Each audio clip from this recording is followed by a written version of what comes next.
Good morning, trading world.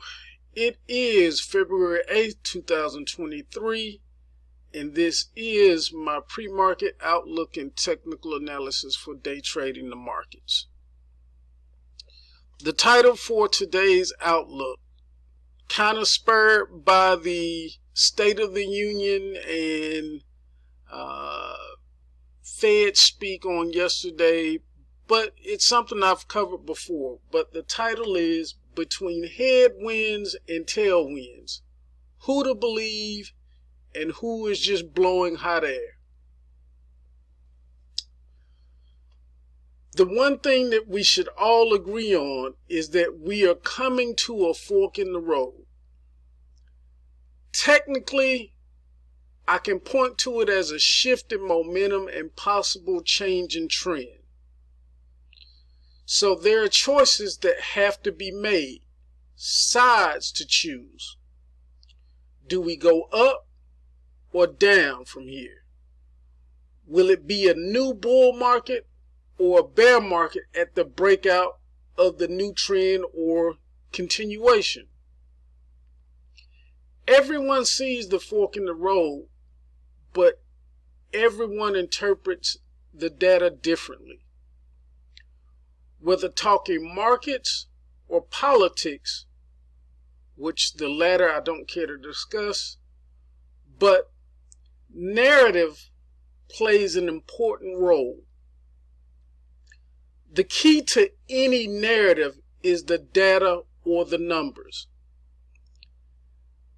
Data or numbers may never lie, but the person pushing the specific narrative can present or skew data in such a way to support different narratives. Until you understand this, you can never wake up and decipher what is bullshit to avoid and what bullshit to take heed to.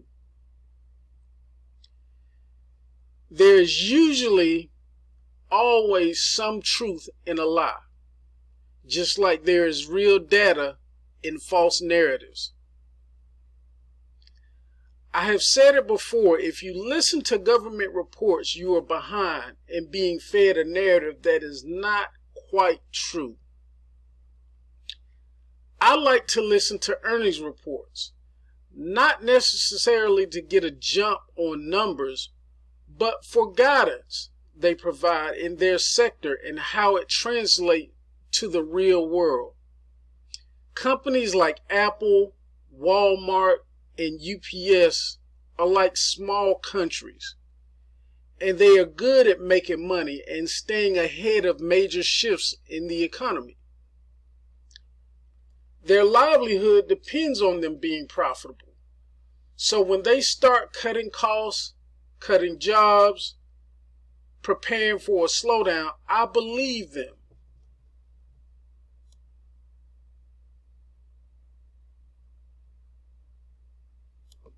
Just give me just a second here. I believe them because their narrative is more in line with something I can get behind. Now, just about every company that has presented earnings and guidance this quarter has spoken. Well, you can go back the last 2 or 3 quarters, but every company that has presented guidance over the last 2 or 3 quarters has spoken about headwinds they are facing and the cost-cutting measures they are taking to prepare for them. So should I just forget about this with every pop in price action? I don't, and neither should you. And if you don't at least consider this in some type of risk management, then you will soon get caught with too large a position on the wrong side of a move. Last point, when considering the narrative, always remember in trading, in order for someone to win money in a trade, someone has to lose money in a trade. That's my diatribe for the morning. Let's get to the key levels to watch for today. And here we are with the key levels of the day. Starting on the support side, we have our Jack support level at 413 to the 412 area. Then we have our Queen support area 411 to 409, which will be very important today. I believe this will come into play. We'll get somewhere to down here before it bounce back up and possibly a lower high, because I do see this kind of continuing into tomorrow. Then we have our King support area 408 to the 401 area. This may not come into play until tomorrow or the overnight session. On the resistance side, we have our Jack resistance at 414 to the 415 area. Queen resistance 416 to the 417 area. And then King resistance 418 to the 421 area, which I do believe will come into play, just not today, possibly going into Friday's session.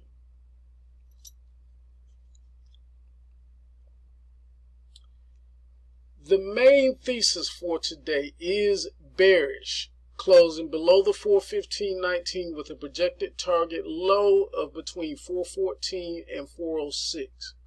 The alternate thesis is bullish, closing above the 415.19 with a projected target high of between 416 and 421. The main channel we're in is from 397 up to 416.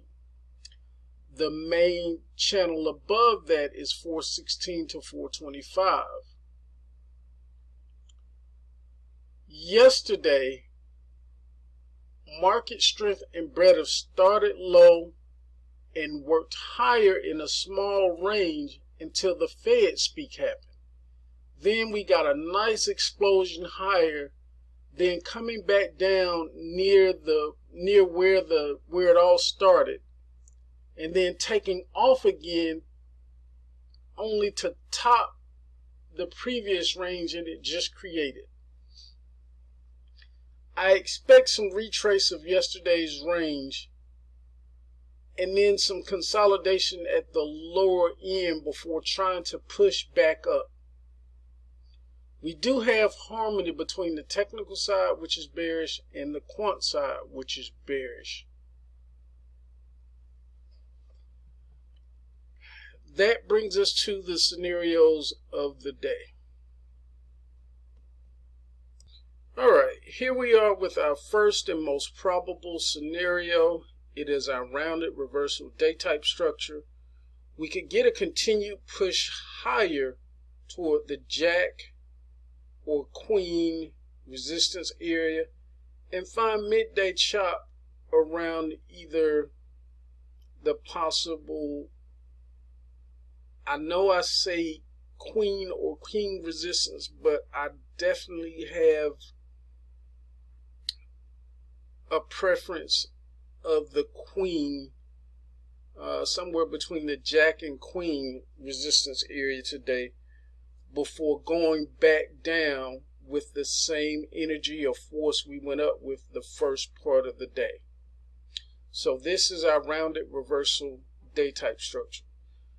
I do also want to make you aware of the vice versa alert today on the rounded reversal day type structure, which could look as such. We could get a continuation lower toward either the Queen or King resistance, or I'm sorry, support area. Find our midday chop around either that Queen or King support area before going back up with the same amount of force or energy we went down with the first part of the day. So that's the vice versa alert for our rounded reversal day type structure. Now our next scenario, and I should say this, the probabilities of the next two scenarios are pretty much even. This scenario is going to be our trend day down, which means we open gap down and start with a push back up towards the previous close represented by the blue line. We find resistance on or before that previous close, then begin the downtrend for the day. We usually find our midday chop around either the possible queen or king support area. And then in the second half of the day, we usually find ourselves trying to continue the primary trend of the morning, which in this case would be a downtrend, but it usually turns out to be a head fake in which we get some type of small rally or push back up toward the close of the day. So that is our trend day down day type. Our last scenario is going to be our range day structure. We could have an initial push back up to resistance, or actually the initial push lower starts or is happening before the opening, and then at the open we get that consolidation and push back up toward resistance before chopping back lower toward support and back up to a lower resistance level, kind of creating a lower high from yesterday, and then back lower on the day. So that's going to be our range day structure. I hope this helps. Again, some of the things that I talked about earlier in my diatribe, it's basically, even though we trade, a lot of my trade is on an intraday basis, it's still about knowing where you are in the bigger time frame and using that information that fits further out in time into your positioning now. Just like I see all the guidance, the cost cutting, all the negative things that are happening, which gives me a longer term bearish outlook. But that doesn't mean that I can't use fluctuations in price to take advantage of bull moves that happen in the short term. Those of you that follow me very well know that I have a bearish outlook right now, but I took great advantage of the bull move that happened yesterday, and will probably take advantage of the next bull move if it happens on Friday. So it's all about knowing where you are and how things fit into your risk. Like I say in every pre-market report, your most important job as a trader is to protect the capital that you already have. And we do this by knowing and understanding the risk that we have on in each position. And we manage that risk in accordance to our account size. Again, I hope this helps. Wishing you a positive trading day. Let's go out and make it a great one.